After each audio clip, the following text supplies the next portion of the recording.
Lena noticed it first in small things. Nathan's phone turned face down, his smiles that didn't reach his eyes, that strange pause before he answered a simple question like, "Are you working late again?" At first, she told herself it was stress, that maybe Nathan needed space. But the voice in her head, the one shaped by her father's affair and her mother's breakdown, whispered something uglier. Then came the misdialed call at 10:13 p.m., a name Lena didn't recognize on his recent calls. Tessa Hall. She stared at the screen as it lit up with a text. "Can't stop thinking about last night. Please be careful." Part 2. The lie between them. In the weeks that followed, Lena danced between confrontation and surveillance. She didn't want to know. She had to know. One night after Ava had gone to bed, she asked Nathan casually, "Have you seen Tessa recently?" Nathan didn't flinch. That bothered her more than if he had. No. Why? She studied his face. He'd always been a terrible liar. But now he had a stillness that unnerved her. "I just thought." "Never mind," she said. Nathan didn't ask what she meant. Part 3. The confession.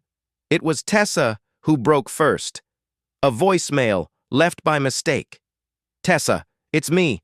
I told you this couldn't happen again. I can't do that to Lena. Just stop calling." Lena played it 3 times before driving to Tessa's condo. The confrontation was bitter and rushed. "You were my best friend," Lena said, voice trembling with rage.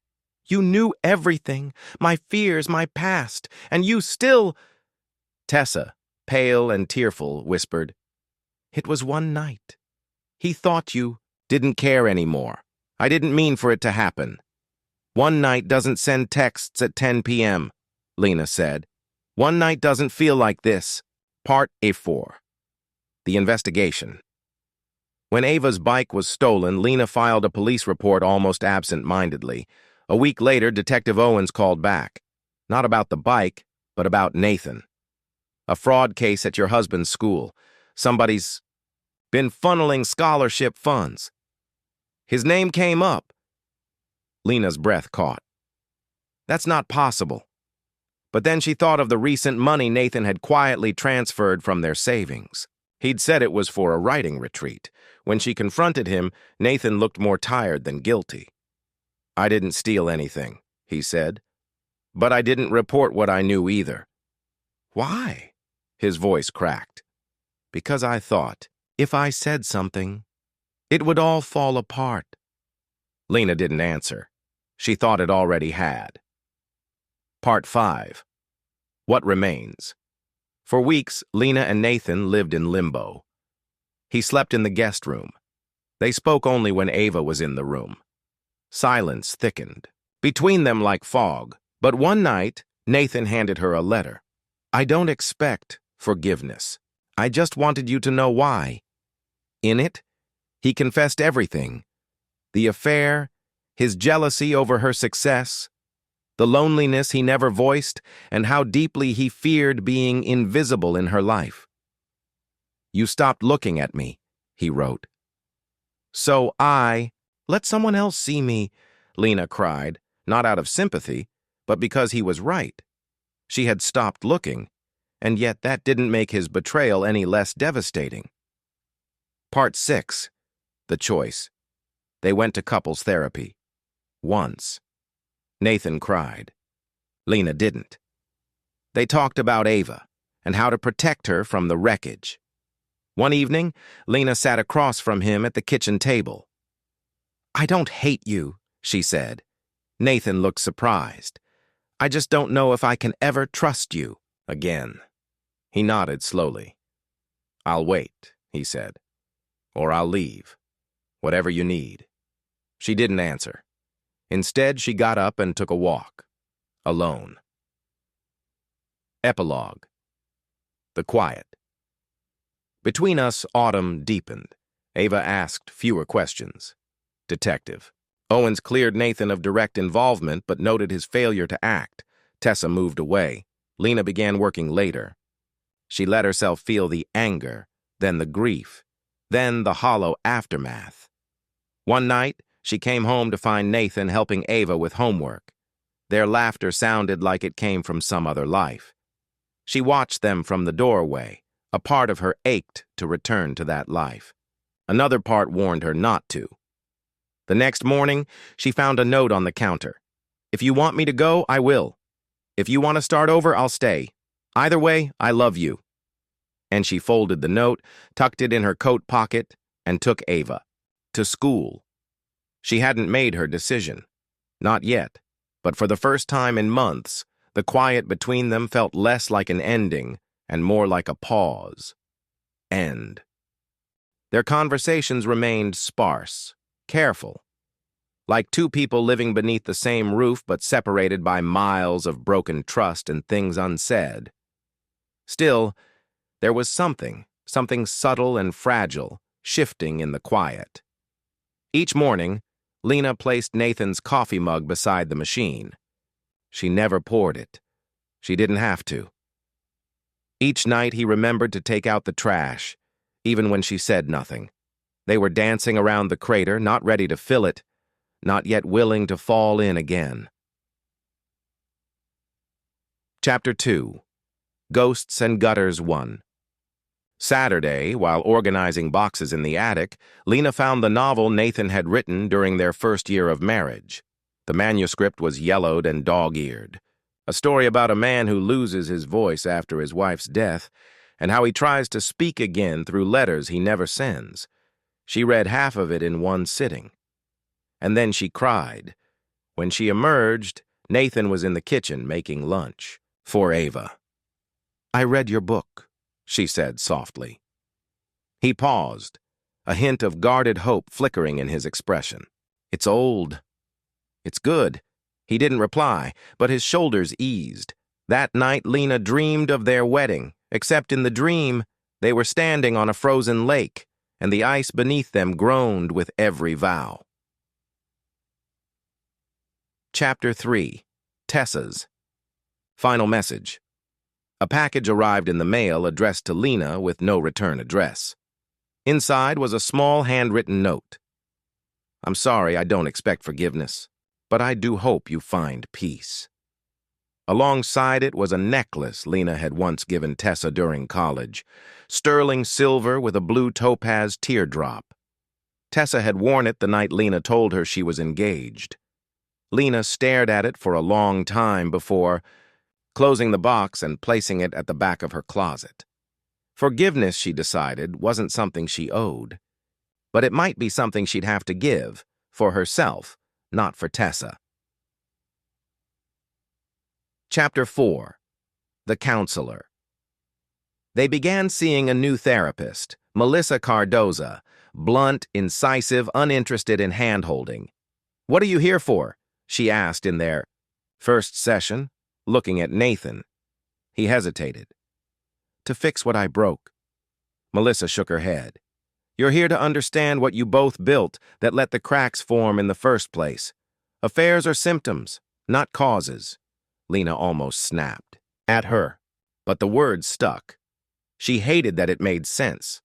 By the fourth session, they were talking about silence, how Lena pulled inward when hurt, how Nathan mistook that for indifference. "You made me feel irrelevant," he said once, voice trembling. "And I didn't know how to tell you without sounding weak." "You should have," she said. "You should have tried harder." "I know." The room was quiet again, but now it felt like something was happening in the silence. Chapter 5. Shifting plates. Months passed. The school's fraud case ended quietly. Nathan's colleague was fired and Nathan was reprimanded for negligence, but allowed to stay on. The scandal faded, replaced by other headlines. Ava turned 11. Lena and Nathan hosted a quiet birthday at home. Lena watched Nathan watch Ava blow out her candles. There was still love in his eyes, an ache she recognized as a mirror of her own. They weren't whole, but they were still present. Chapter 6. The other man, Lena, met someone, briefly. A contractor named Marcus she worked with on a house renovation. He was funny, kind, patient. He asked her to dinner after a few weeks of flirting. She said yes. They went out once. He made her laugh. And when he dropped her off, she almost let him kiss her. But something stopped her. Maybe guilt, maybe fear, maybe the realization that what was broken at home was still hers. When she told Nathan, she expected fury. Instead, he just nodded. "I'd understand," he said. "I didn't go through with it." He met her eyes, and for the first time in months, the silence didn't feel like something missing. It felt like something earned. Chapter 7. The decision on a gray November afternoon, Lena stood at the same kitchen counter where Nathan had left the note months ago. She placed a new note beside his coffee cup. "Let's take a trip, just us. I'm not saying we're fixed, but maybe we still have something worth saving." She left it unsigned. That evening, Nathan didn't say anything, but he packed a weekend bag and smiled when he saw her waiting by the car. Epilogue: The lake house. They rented a cabin on Lake Glenmere, a place they once stayed during their honeymoon. The first night, they sat by the fire in silence, wrapped in separate blankets. "I'm still angry," Lena said finally. "I know. I'm still hurt." "I am too," Nathan whispered. "But I don't want to stay stuck in this version of us." He reached out and touched her hand, not grabbing, not clinging, just holding. They didn't kiss. They didn't promise anything, but they fell asleep in the same bed, facing the same direction. Final scene. Weeks later, as winter settled in, Ava asked her mother, "Are you and Daddy okay now?" Lena paused. "We're trying," she said. "Sometimes." That's the best place to start, and for the first time in a long while, she meant it. Winter thickened its grip on Millburn, casting long shadows over the neighborhood cul-de-sac where the Halstons lived. The snow muffled everything: footsteps, voices, even memories. But inside the house, echoes lingered. Some nights, Lena would wake before dawn and lie still, listening to Nathan's breathing beside her. It no longer surprised her, the absence of resentment. What unnerved her now was how normal things had started to feel. Too normal, like silence papering over a still-cracked wall. At breakfast one morning, she said, "Do you ever think about her?" Nathan didn't pretend not to understand. He finished chewing, set his fork down, and looked at her directly. "Sometimes. Less now than before. Mostly when I'm afraid you'll never really let me back in." Lena nodded slowly. "I don't know if I can." "I know. I'm here anyway." Chapter 9. Surveillance. 2 weeks later, Lena got a call from a blocked number. The voice on the other end was shaky. "Is this Lena Halston?" "Yes. Who is this?" "It's Olivia Sutton. I used to work with Tessa." Lena's breath hitched. "Okay?" She had a phone, a second one. She left it at work once. I looked through it. There were messages. "From your husband." "Yeah, but others too. She was keeping stuff on people. Blackmail, leverage." Lena sat down hard at the edge of the couch. "Why are you telling me this?" "Because I think she was scared before she left town. Someone was following her. She's gone. I know. But I thought you should know. Someone might still be looking. I think your husband was just the beginning." Click. Chapter 10. The safe deposit box. Nathan denied knowing anything about blackmail, but Lena noticed how his fingers trembled when he spoke.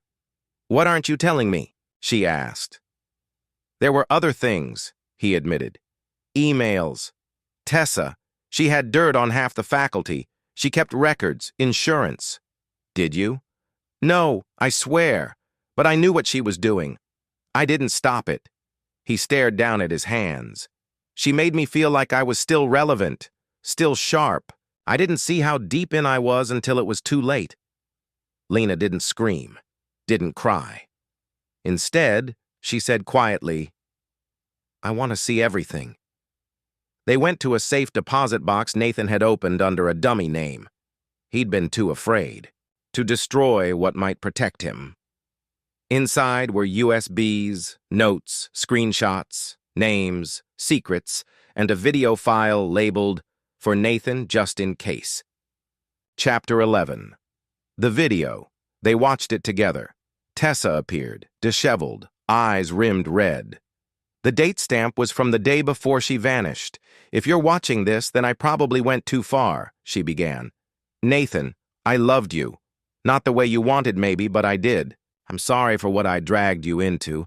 I wanted to burn down everything that ever made me feel small. I thought if I had power, no one could touch me." She hesitated, then leaned in closer. "Someone came to see me. A man. Said he could use what I had. That if I gave him access, he'd make sure I'd never need to run again. His name was Emery Vale." Lena's blood ran cold. Nathan paled. "That name? I've heard it. He used to fund the school's board. Got pushed out after the ethics scandal." Tessa ended the video with a whisper. "If he's still out there, be careful. You think betrayal hurts? Try disappearing." Chapter 12. Lines redrawn. Lena contacted a friend, Elise Ward, a journalist she'd once written for before becoming a therapist. Elise knew the name Emery Vale well. "He's poison," Elise said. "He launders money through shell nonprofits and education boards, but no one can prove it." "Not yet." Lena hesitated before offering the USB drive. "Then maybe this helps." "You sure you want this out there?" Lena looked at Nathan, who watched her without protest. "No," she said, "but I think we need to stop hiding." That night, after Ava went to bed, Nathan opened a bottle of the wine they had saved for their 10th anniversary. They drank in silence. He finally said, "I know this isn't a second chance. It's just the truth, and maybe that's enough." Lena stared into the fire, the heat warming her skin, but not quite reaching her heart. "I don't know if I love you the same," she said. "I don't expect you to, but I'm not walking away. Not yet." He nodded. Epilogue. The letter 6. Months later, Lena stood by the mailbox holding a letter from Elise. The investigation had gone public.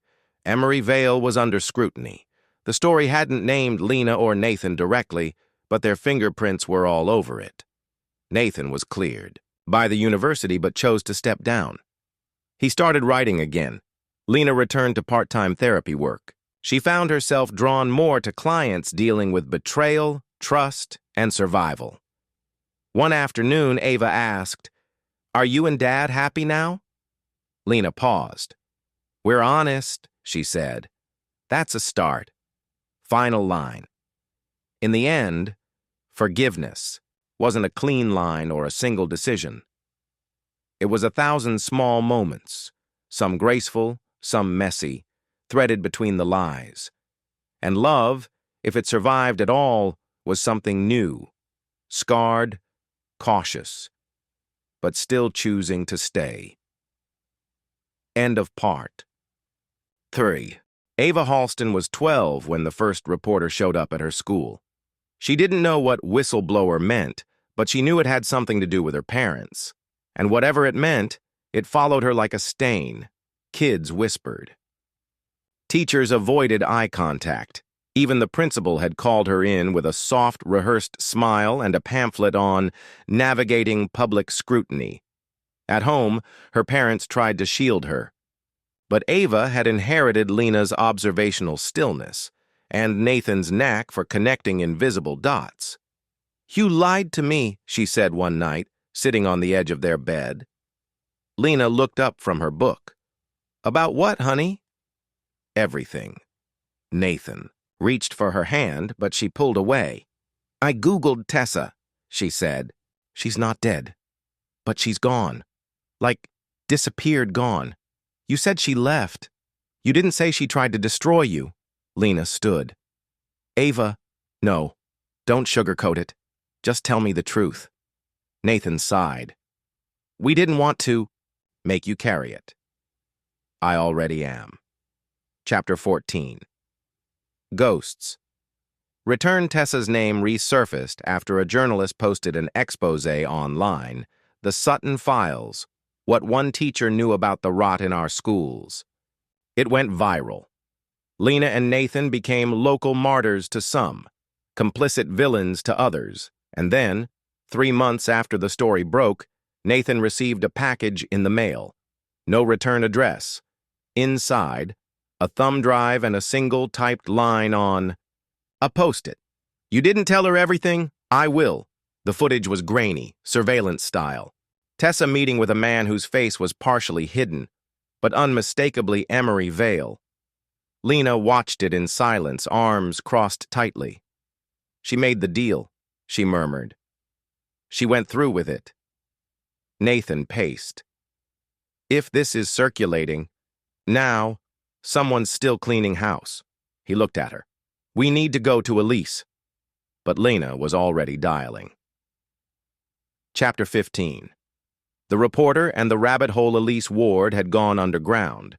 After the story aired, she'd received anonymous threats. Her editor pulled her from active reporting and reassigned her to desk duty for her safety. She hadn't stopped digging, though, only changed tactics.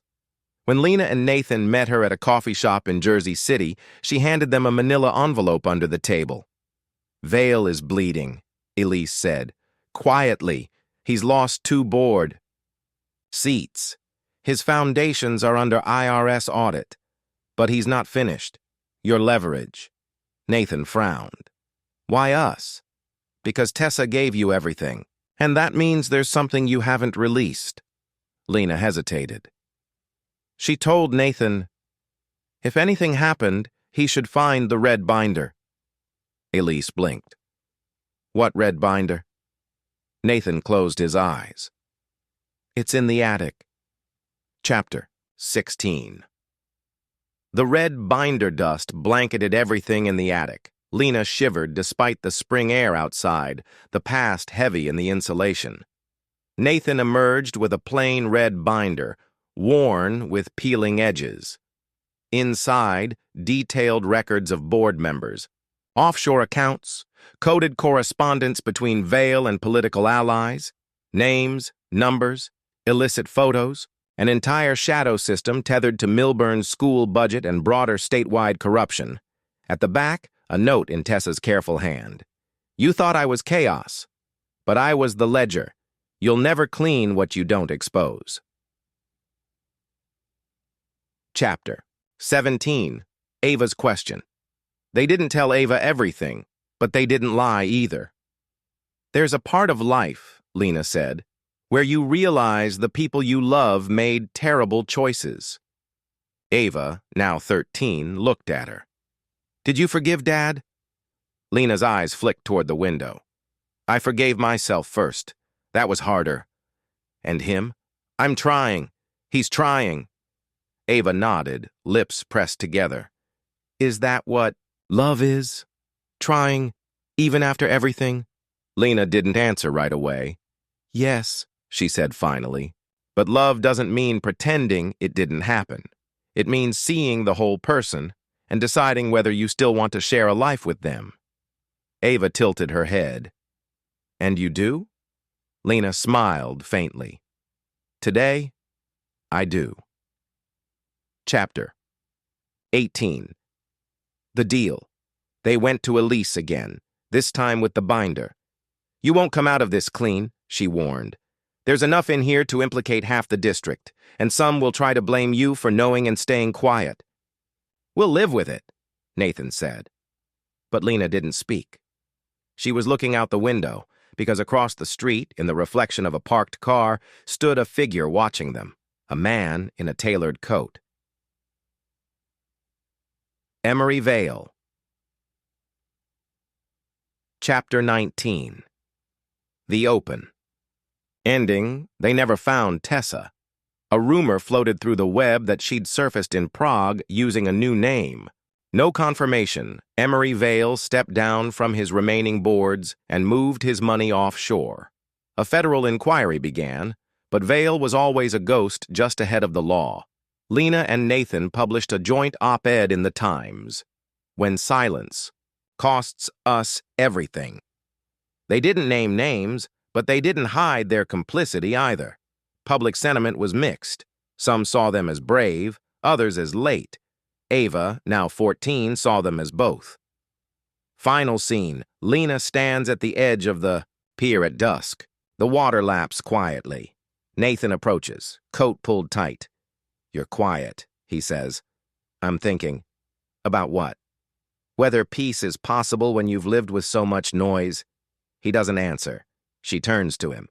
"I don't think I love you the way I used to," she says. Nathan nods. "Then love me however you do." Ava watches from a distance, hands in pockets, unsure if she believes in any of it. Final line, and somewhere between the things they destroyed and the truths they finally unearthed, the Halstons lived, not whole, not broken, but real. Just real. Ava Halston was 23 when she changed her name, not legally, yet. But she introduced herself differently now, Ava Quinn. The Halston name opened too many doors she didn't want to walk through, and closed the ones she did. She hadn't spoken to her father in 9 months. Her mother, sparingly. She sent cards on birthdays and occasional emails when she couldn't sleep. Her relationship with the truth had become brittle, like old glass. She feared if she touched it too directly, it would shatter. But the red binder, that she'd kept, digitized, duplicated, encrypted, hidden. She didn't know why. She only knew that when Tessa disappeared, the story had never really ended. Chapter 21. The visitor. It was raining when the man showed up at her apartment in Boston.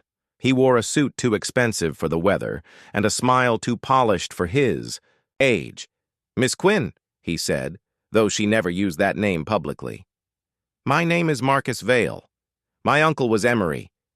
Ava stiffened. "I'm not interested." "But I think you might be," he said, slipping a photo across the cafe table. "That's your father, last month, meeting with someone from my family's foundation." She didn't touch the photo. "Is this blackmail?" "No," he said smoothly. "It's a courtesy. You see, my uncle kept things, letters, audio tapes, insurance." Ava narrowed her eyes. "Insurance against what?" Marcus leaned forward. "Against your mother and you." Chapter 22. The confession. She took a train to New York.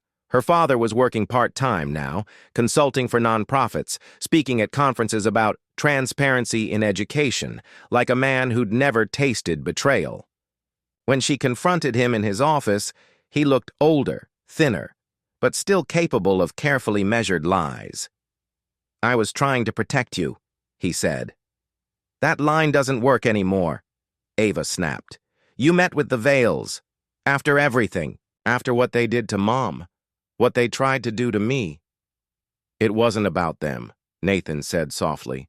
"It was about her, Tessa." She blinked. "What?" "I think she's alive." Chapter 23. The recording. Nathan opened his laptop. A single audio file waited on the desktop. It was Tessa's voice, older, raspier. "Recorded 3 months ago. They'll come for Ava. Eventually. The girl's too smart and the name's too loud. If you care about her, Nathan, don't pretend this is over. You owe me that much."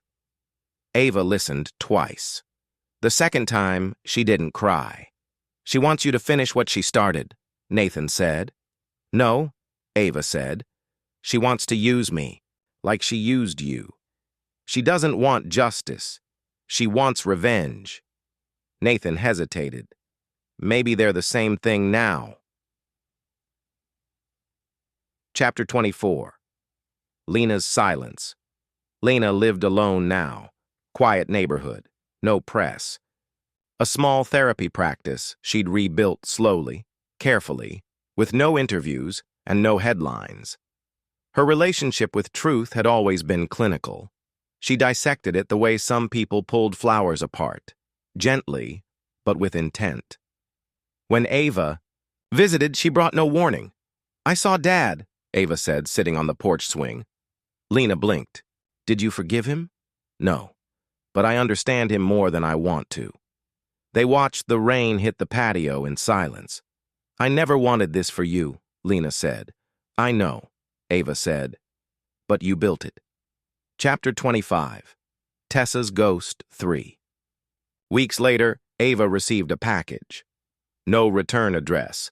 Inside, a single USB, a faded childhood photo of her taken from her school's hallway wall, and a torn page from the brothers Karamazov. What is hell? I maintain it is the suffering of being unable to love. The USB contained only one file, a grainy video of a woman, face obscured, walking away from the camera into a storm. Her gait was familiar, her hair streaked with silver, her frame unmistakably Tessa's. Ava stared at it for hours. Then she picked up the phone. "Mom?" she said. Lena's voice on the other end was taut. "You saw it?" "Yes." "What are you going to do?" Chapter 26. Between love and fire, Ava moved through the world differently now. With caution, yes, but also with fire. The kind of fire inherited from two parents who thought silence would protect them and a woman who once believed destruction was a kind of clarity. She didn't make decisions quickly, but when she did, she followed them through. In late October, she submitted a sealed envelope to the Department of Justice. Inside was the full contents of the red binder, and the name of a school principal in upstate New York suspected of laundering grant money through Emory Vale's former foundation. She signed it. Ava Quinn Halston. Epilogue. Ava never saw Tessa again. Not really, but sometimes she caught glimpses in reflections, in the way she squared her shoulders during interviews or the way she double-checked doors before locking them. Her parents remained apart but cordial. Lena sent a letter each winter solstice. Nathan called every now and then, usually just to hear her voice. And Ava built something else. Not peace, not exactly, but something sharp and honest, and hers. Final line. The legacy wasn't silence. It was the decision to speak, even when no one was listening. Ava sat alone in a university archive room, bathed in soft LED light, as microfilm whirred beneath her fingers. She wasn't looking for ghosts, not anymore, but she kept finding them anyway. A forgotten letterhead, a name she hadn't seen in years.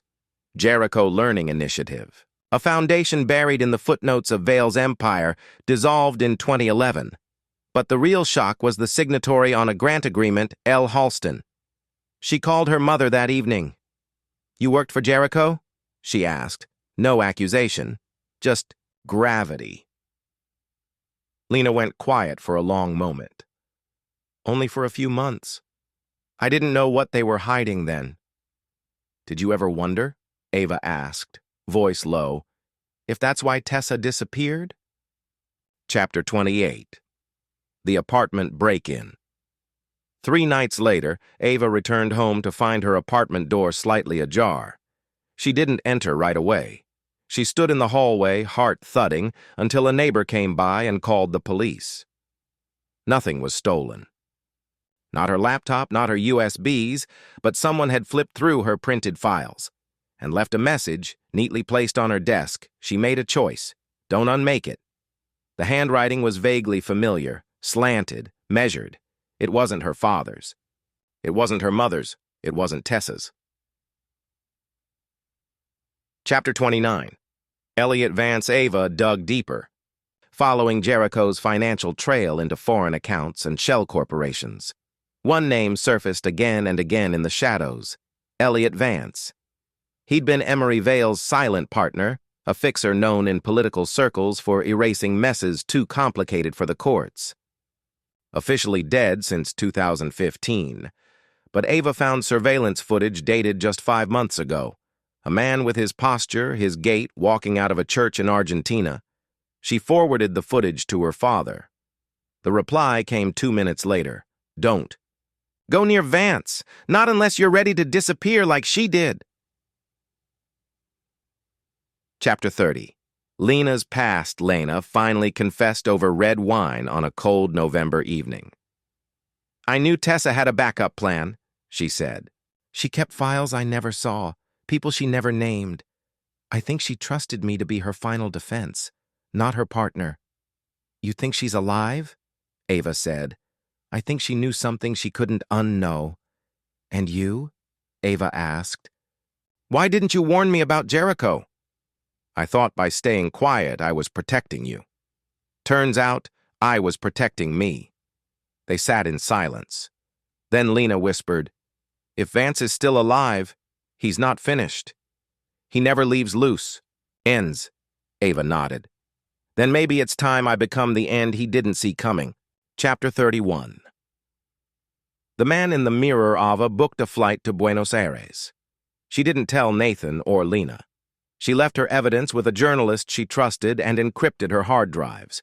If she didn't return, a file would be released to 4 agencies and 1 watchdog group.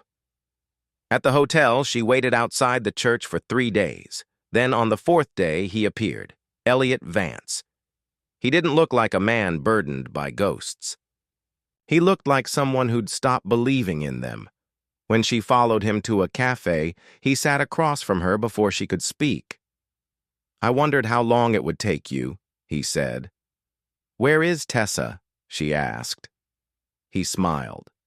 She's safer than you are now. Chapter 32. The open ending. She returned to Boston a week later. She didn't tell anyone what happened, not yet, but something in her eyes had shifted. Not fear, something more dangerous. Resolve. Lena noticed it when they met for coffee. Nathan felt it through their phone calls. Even the journalist who'd been helping her stopped asking questions after seeing the new folder she handed him, marked only for trigger. For now, Ava waited. Let them come. Let the legacy circle back. But she wouldn't run. Final line. Some people inherit houses, others debt. Ava inherited a war no one finished, and she intended to end it on her own terms. You were always a better liar than I was, but I envied the way people listened when you spoke, as if the world had to stop. I watched you pull Nathan into your storm and I let him go. I told myself it was love, but I think it was cowardice. Another. Ava doesn't know what you built her from, what we all did. She thinks she's a daughter, but she's a consequence. Ava closed the drawer slowly, heart thudding. She didn't ask Lena why she'd written them. She already knew. Sometimes guilt leaves notes for the dead just to make sense of the living. Chapter 34. The journalist Rafiq Ghazal, the journalist Ava trusted, called her with a question that twisted her gut. Did your mother work at Leighton Therapeutics in 2005? Ava hesitated. Why? Because I just found financial records linking Leighton to the Jericho Initiative, and whistleblower testimony naming Tessa Halston and Lena Halston as internal consultants. She never told me that. Then you might want to ask her why a pharmaceutical company was funneling money into private education foundations under your parents' names. Ava thanked him, then threw up in the bathroom. She didn't sleep that night. Instead, she drafted 2 emails she didn't send, one to Lena, one to Tessa. Chapter 35. Tessa's house. The coordinates Elliot Vance had left her, scribbled on a receipt, led her to a small coastal town in Maine, a white cottage, sea-worn and modest. Neighbor confirmed a woman named Tanya Holt lived there, kept to herself, rarely seen, paid in cash.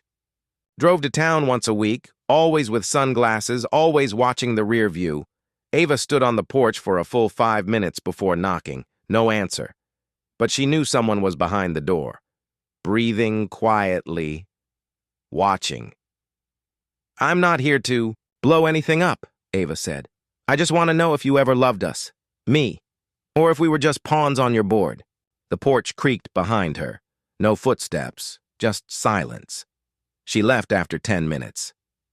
But 2 days later, she received a package at her apartment, a single photo of her as a child, sitting between Tessa and Lena at a science fair. On the back, in clean script, not everything was a lie. Chapter 36, Lena's fall. Lena collapsed during a seminar, minor stroke. Ava flew back that night.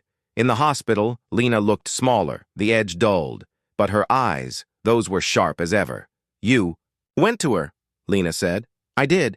Did she say anything?" "She said I wasn't just a lie." Lena turned her face to the window.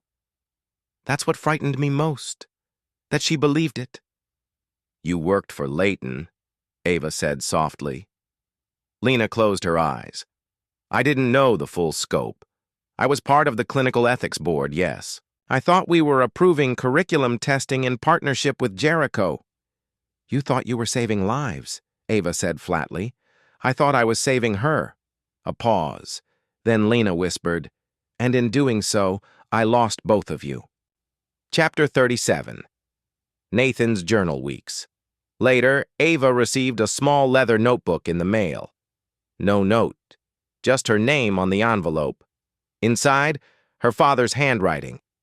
"I used to think love was a tether, something you held on to until you could pull the other person back from whatever edge they were falling toward.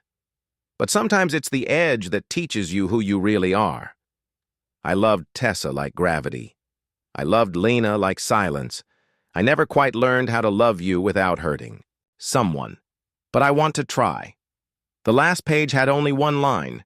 "If you read this, I'm still here." Chapter 38. Open ending. In December, Ava gave a TEDx talk on whistleblowing, legacy, and truth. She didn't name names, but everyone in the room knew who she was. Her final slide read, "Transparency isn't just about revealing what was hidden. It's about confronting what we allowed to stay hidden, because it was easier, or safer, or too late to fix." After the talk, a woman approached her backstage with a sealed manila envelope. She didn't introduce herself, just said, "Your mother gave me this 5 years ago. Said to give it to you when you were ready." Inside was a single document, Tessa's resignation letter from Jericho. Dated 2 months before the scandal broke, Ava stared at it for a long time. Then she smiled, faint, bitter, uncertain, like someone who had finally found the truth, and still didn't know what to do with it. Final line, forgiveness, like truth, didn't arrive in one piece.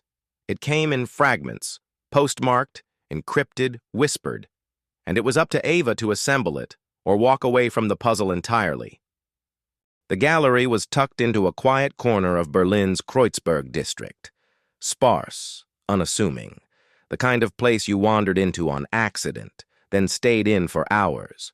Ava Halston walked among glass sculptures that caught the morning light, like frozen breaths, delicate, suspended things that looked ready to shatter with the wrong glance. Her exhibit was called Echo Body, part installation, part confessional. Each piece was titled after the names she almost inherited, Vale. Vance, Holt. She never claimed authorship publicly, no interviews, no artist statements, only a donation box marked for whistleblowers still waiting to be believed, but one morning someone left a folded note beneath it. "Tessa still keeps your drawings on her fridge, the ones from 3rd grade, the one with the crooked sun." She asked, "Me to tell you that if you ever want the whole story, she's waiting, but only if you want it." Evie Ava didn't react right away. She finished her espresso, adjusted a crooked piece of glass, and then, for the first time in years, she sat down and began to draw again. A girl on a swing, arms wide to the sky. 2 women in the background, neither in focus. A house behind them, half in shadow, half in Lame post epilogue. The final envelope back in Boston, Ava's lawyer reached out. Your father left something for you. Just came through probate. It was a safe deposit box key. Inside, a thumb drive. One audio file. Nathan's voice, older, thinner, but clear. If you're hearing this, I've probably screwed things up beyond fixing. Maybe I didn't tell you the truth fast enough. Maybe I couldn't admit I didn't know it myself. But the one thing I did know, always, was that you were never a mistake. You were our echo, the part of us neither of us could abandon. Even when we tried, there was a pause. Then, if you ever find her, Tessa, tell her. I remembered the storm, the one in Vermont. She said it was the first time she felt alive. Tell her I finally understood what she meant. The file ended. Ava closed her eyes, and for the first time in a long time, she didn't feel like the last survivor of someone else's war. Final line. Sometimes the story doesn't end with forgiveness or reconciliation or revenge. Sometimes it ends when we stop waiting for the past to knock and learn to open the door ourselves. Ava had followed the coordinates left in the envelope from Elliot Vance. They led her through a series of obscure art spaces and post office boxes, ultimately delivering a message etched in handwriting she hadn't seen in over a decade. The story ends where it began, where you first learned to ask questions. There was no return address, just a date and time. Marfa. 2:15 p.m. Ava stood outside the bookstore for a full minute before going in. Tessa was sitting in the travel section, flipping through a well-worn book about Patagonia. Her face looked older, weathered but not weak. Her eyes lifted, blue-gray, like the storm Ava remembered from childhood. No one said anything for a long time. Finally, Tessa closed the book. I wasn't sure you'd come. Ava sat down across from her. I almost didn't. Chapter 2. 3 versions of the truth. They talked for hours, about Jericho, about Lena, about Nathan. I didn't plan to disappear, Tessa said, her fingers trembling as she traced the spine of a book she didn't buy. I planned to tell the world what Jericho was doing, what your father and I helped authorize. You were going to burn it down. I was. So why didn't you? Tessa looked at her. Because the one thing I couldn't do was drag you down with it. You were already in the photos, the reports, the names. Your father begged me to run, to let him take the blame. And you let him. No, I let him choose. Just like I chose to let Lena raise you when I knew I couldn't. Ava nodded slowly. You were afraid of becoming the villain. Tessa's laugh was sharp and without joy. I was the villain. I just wanted a prettier ending. Chapter 3. A redacted past Tessa passed her a black envelope before they parted. Inside, declassified Jericho documents, test results, internal memos. One stood out, a report dated 6 months before Ava's birth. Subject 27A demonstrates unusual resilience to emotional trauma indicators. Maternal separation hypothesis inconclusive. Further observation recommended. In the margin, Nathan's handwriting. No more tests. She's not a subject. She's our daughter, Ava. Folded the paper carefully, pressed it to her chest, and closed her eyes. I used to think truth would set me free, she said. Tessa watched her. And now? Ava looked at her mother, her biological mother, and saw for the first time not the woman who abandoned her or manipulated her, but someone flawed, trembling, and real. Now I think truth just makes the cage visible. Chapter 4. The Choice. They sat in silence under a rust-red sunset. The desert wind was sharp, dry. It smelled like endings. I don't expect you to forgive me, Tessa said. I'm not here for that. Then what are you here for? Ava smiled faintly. To see if you were still human. If I was. Tessa looked down at her hands. And are you? A long pause. I'm not sure, but I think I want to be. Ava stood, brushing sand from her coat. She hesitated, then handed Tessa a slip of paper. My Berlin address. If you ever want to see what I've made of the wreckage. Tessa looked at it as if it burned. I'm scared. You should be, Ava said. It means you're not dead inside. Final scene, the sculpture. 6 months later, a new piece appeared in Ava's Berlin gallery, a tall, thin pillar of blown glass, fractured down the center but fused at its base with gold leaf. The plaque read, Reconciliation. A woman stood staring at it for nearly 30 minutes. When she left, she didn't sign the guest book, but the gallery assistant swore her eyes looked exactly like the artist's. Final line. Some stories don't end. They evolve, not into closure, but into quiet, into the space between regret and hope, where love might still grow if we dare to look back. 15 years ago, Santa Fe, New Mexico. Tessa Holt knew the moment the phone rang at 2:43 a.m. that she would have to disappear. Nathan's voice was tight with fear, hushed. They know, Tess. Someone leaked the files. Rafik is missing. Lena's cooperating. Tessa's stomach dropped. What about Ava? I've already moved her. Safe house outside Gloucester with Lena. You need to run. No. Tessa. She felt it in her gut. The end of her life as it had been. The end of being a mother, a lover, a scientist. I'll go, she said softly. But I want it known. I didn't run because I was guilty. I ran because the truth was going to be buried alive, and I wasn't ready to be buried with it. Chapter 2. The Man with No Past Elliot. Vance found her 2 weeks later. In a cabin in rural Saskatchewan, she opened the door with a pistol behind her back and saw the ghost of the agency's conscience standing in the snow. You always were terrible at hiding, he said. Why are you here? To finish what you and Nathan started. I thought you retired. I thought I had a soul. They talked for 3 days straight, no sleep. Old files, code names, operations. He showed her the list of subjects Jericho had experimented on. Some were children, others were political dissidents. All had one thing in common. They'd vanished. I want to make this right, Tessa whispered. Elliot lit a cigarette. Then we need a plan, and we start by making you vanish for real. Chapter 3. Smoke and mirrors over the next 5 years. Tessa lived under 4 different names. In Wyoming, she was a librarian who refused to use the internet. In British Columbia, she taught physics to teenagers under the name Eleanor Byrne. In Lisbon, she waited tables and sent encrypted messages through microdots on receipts. Every time she rebuilt herself, she left breadcrumbs for one person only. Ava. Not for forgiveness, not even for understanding. Just in case. Chapter 4. What? She couldn't say.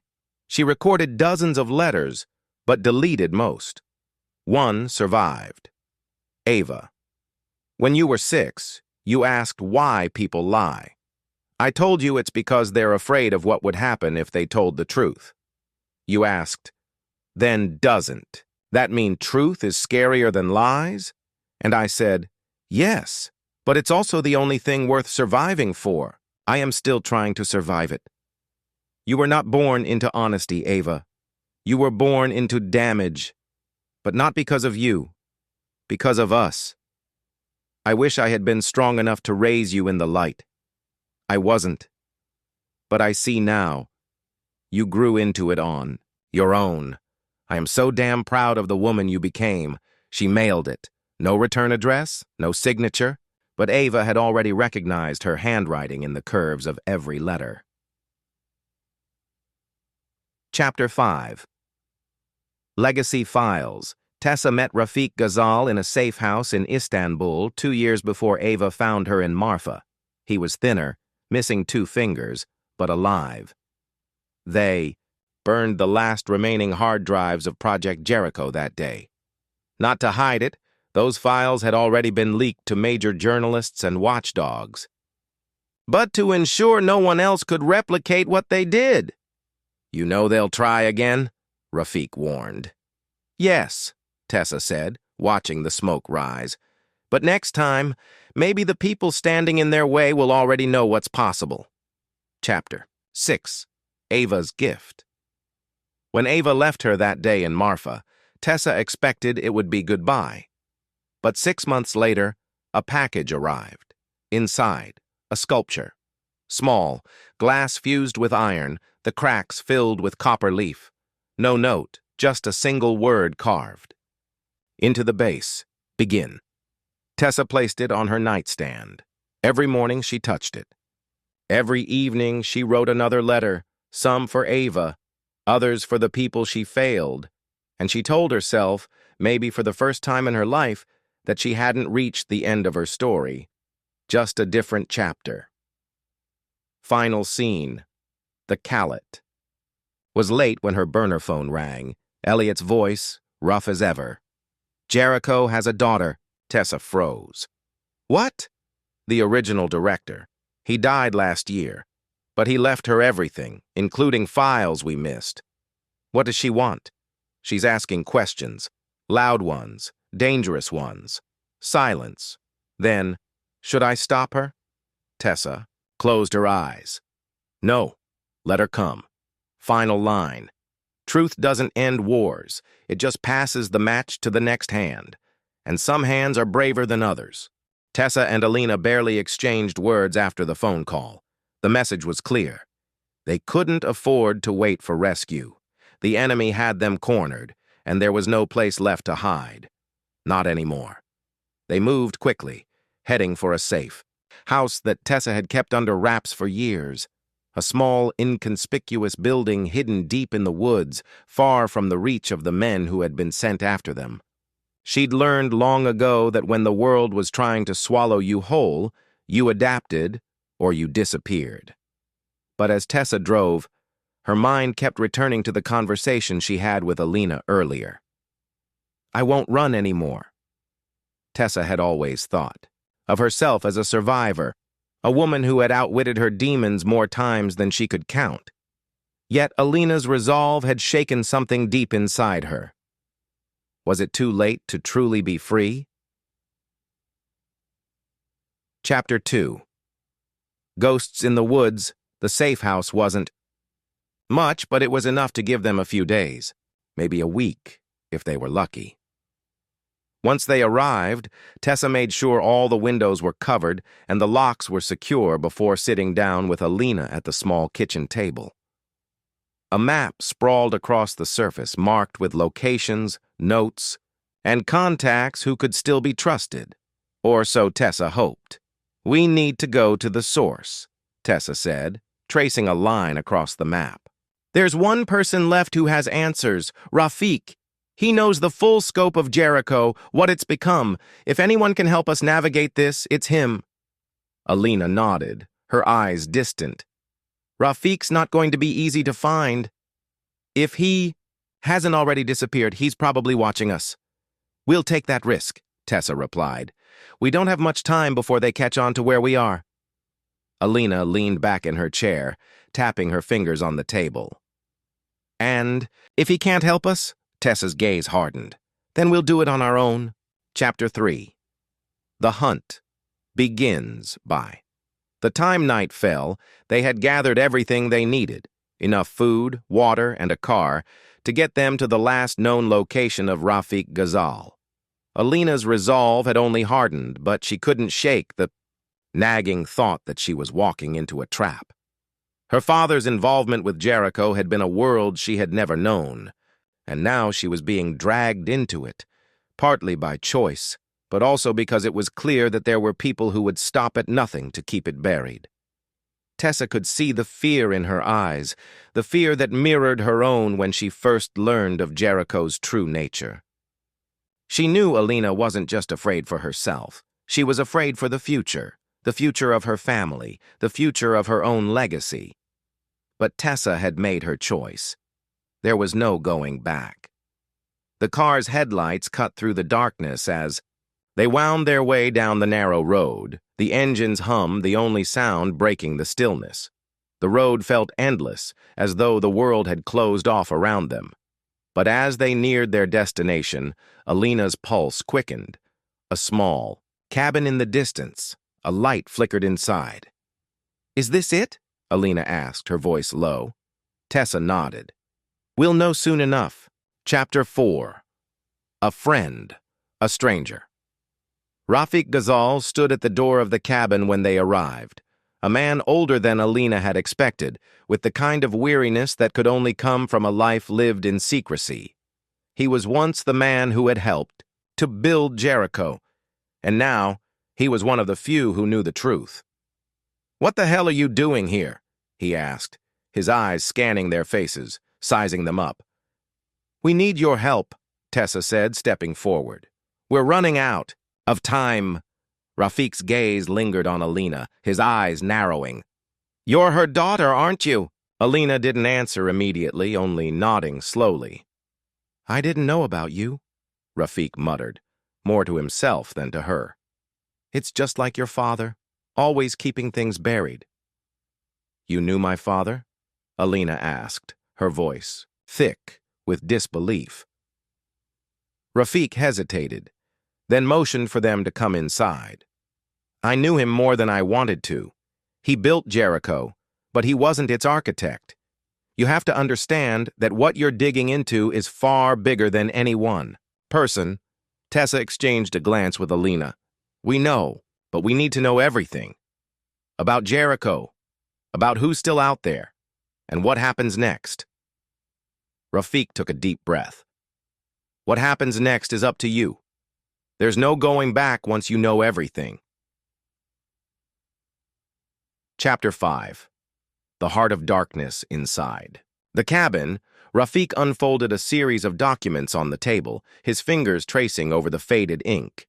He flipped through photos of the early days of Jericho, faces Alina had never seen, operations she couldn't have imagined.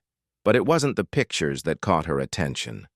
It was the one name that stood out: Elliot Vance. Tessa froze. "You knew him?" Rafik nodded grimly. "Vance was one of the early architects of Jericho. He's the reason it grew beyond its original intentions. He knew how to manipulate people, control them.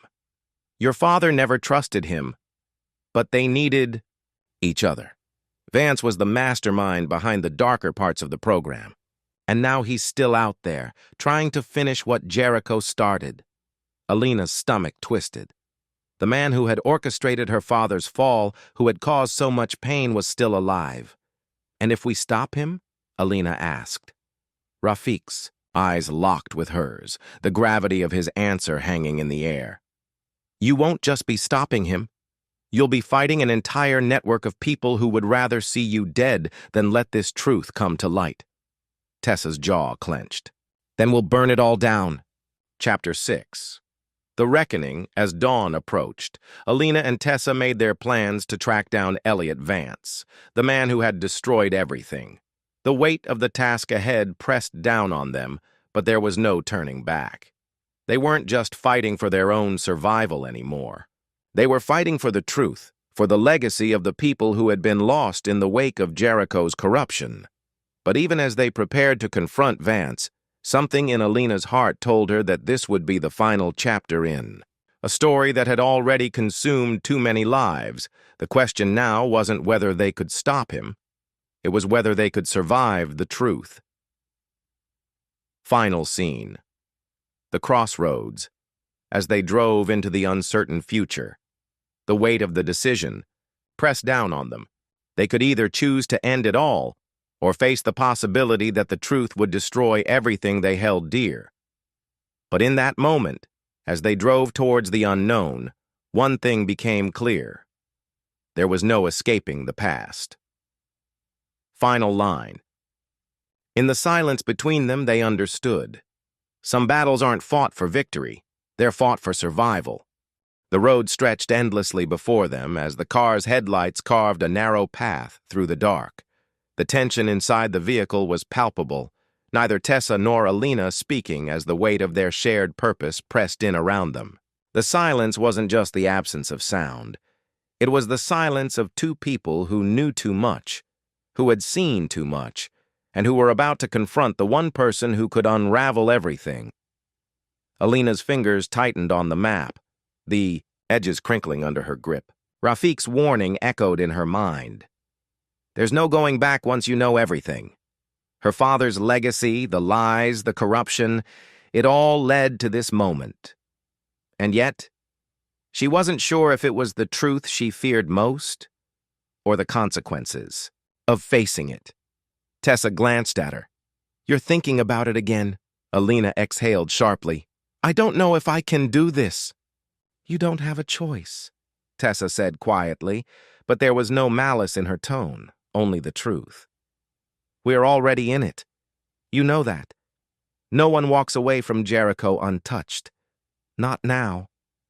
Alina nodded, her throat tight.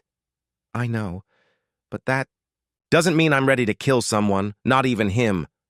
You're not alone in this, Tessa said, her voice softer now. I'm with you, every step. Chapter 8. The Meeting. The time they reached the secluded cabin in the woods where Elliot Vance was said to be hiding, the sun was beginning to rise. The dawn light filtered through the trees, casting long shadows on the ground. It felt like a moment suspended in time, a quiet before the storm. Tessa and Alina approached the cabin cautiously, the hairs on the back of Alina's neck standing up as she sensed the weight of their surroundings. Every step felt like a final one, like a door closing behind them. They reached the door, and Tessa gave a subtle knock. For a long moment, nothing happened. Then, the door creaked open just a crack, and a pair of calculating eyes peeked out from the shadows. Come to finish it, then? Elliot Vance's voice was low and smooth, as though the years of manipulation had perfected his ability to remain calm, even in the face of an approaching reckoning. Tessa didn't hesitate. She pushed the door open, stepping past him into the dark interior. Alina followed closely, her heart hammering in her chest. Vance leaned against the doorframe, his smirk still intact, even as the reality of his situation began to settle in. I know why you're here, he said, his voice still unnervingly steady. You think you can stop this, that you can destroy everything I've built. But you're wrong. This is bigger than you, bigger than any of us. Tessa's eyes narrowed. It ends tonight, Vance, he chuckled, a dark sound that seemed to vibrate through the room. Does it? You think killing me will stop the machine? You think destroying me will erase the years of control I've established? You're not just fighting me. You're fighting a system that doesn't care about you, about anyone. Alina stepped forward. Then we'll burn it all down. Vance's gaze shifted to her, the amusement fading for a fraction of a second. You're her, aren't you? The daughter. I didn't think you'd have the guts to come here.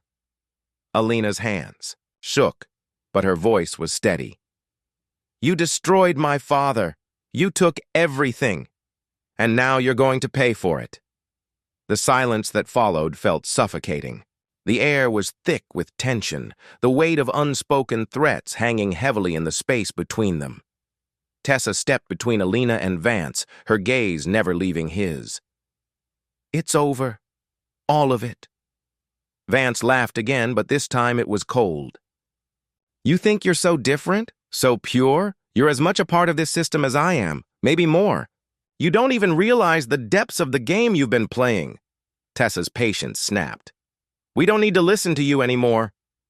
Before he could respond, the door slammed open behind them, and figures emerged from the shadows. The men Vance had been hiding with. They had been expecting them. A standoff ensued, tension escalating rapidly as Vance's men brandished weapons. Alina's heart thudded in her chest, her mind racing as she weighed the options in front of her. They had no backup, no escape plan. It was too late for negotiations. Tessa, however, was calm. She moved quickly, taking control of the situation with a practiced hand. She gestured for Alina to take cover, then turned toward Vance. This isn't just about us anymore. You've done enough damage to last a lifetime. No one's going to save you. Chapter 9. The Final Choice. The standoff lasted what felt like an eternity. Gunshots rang out, sharp and sudden, the sound reverberating through the cabin. It wasn't until one of Vance's men dropped to the floor, his chest bleeding, that the rest hesitated. The shift in momentum was palpable. Tessa's eyes never left Vance. "Call them off, or you'll be next." Vance hesitated, his lips curling into a sinister grin. "You think you've won? You think you have control now?" "I've been controlling this game for years. You're just pawns, all of you." Alina's resolve hardened. "No more. We're done being pawns."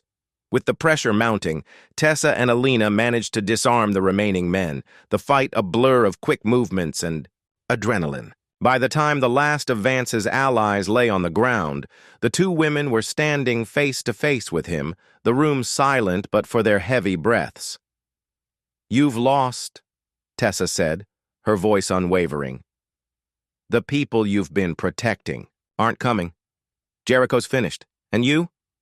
You're going to rot in a cell for the rest of your life." Vance's expression faltered for a brief moment, his confidence cracking, but he quickly recovered, his gaze turning cold.